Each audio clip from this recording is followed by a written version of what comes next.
Meanwhile, the Presidential Election Petitions Tribunal is gradually coming to a close, as the tribunal today fixed August 21st as date for parties to adopt their final written addresses. After a one-hour session today, the tribunal chairman, Justice Muhammad Garba, announced the decision to allow all the parties time to file their addresses.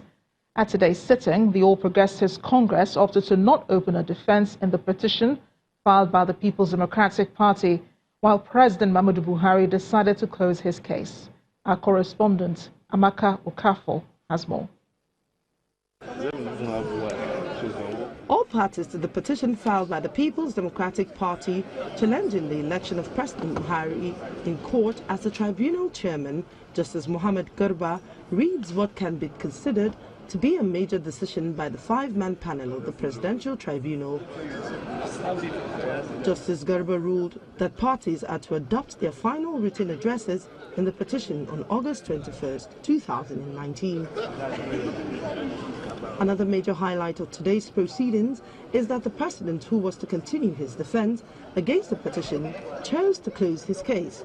His lawyer, Mr. Wole Olanikwekun, tells the tribunal that the evidence before the court is enough for the president to close his case. The All Progressive Congress also decided not to open its case. Lawyer to the party, Mr. Latif Fagbemi, said continuing with the defense will be an overkill of the issues before the court. For the People's Democratic Party and its candidate, Alhaji Atiku Abubakar, the decision is a welcome one.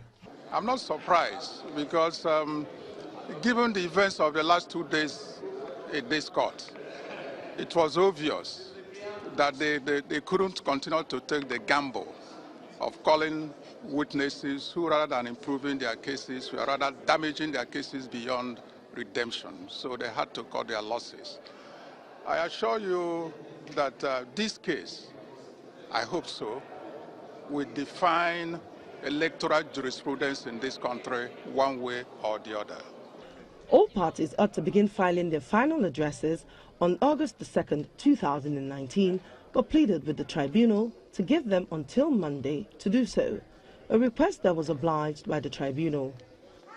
The Presidential Election Tribunal commenced sitting on the 8th of May 2019, and a month to the end of the constitutionally stipulated time frame for a tribunal to sit. All parties have closed their case and are to adopt their final written addresses on August 21st and then expect a date for final judgment in the petition filed by the People's Democratic Party challenging the election of President Muhammadu Buhari.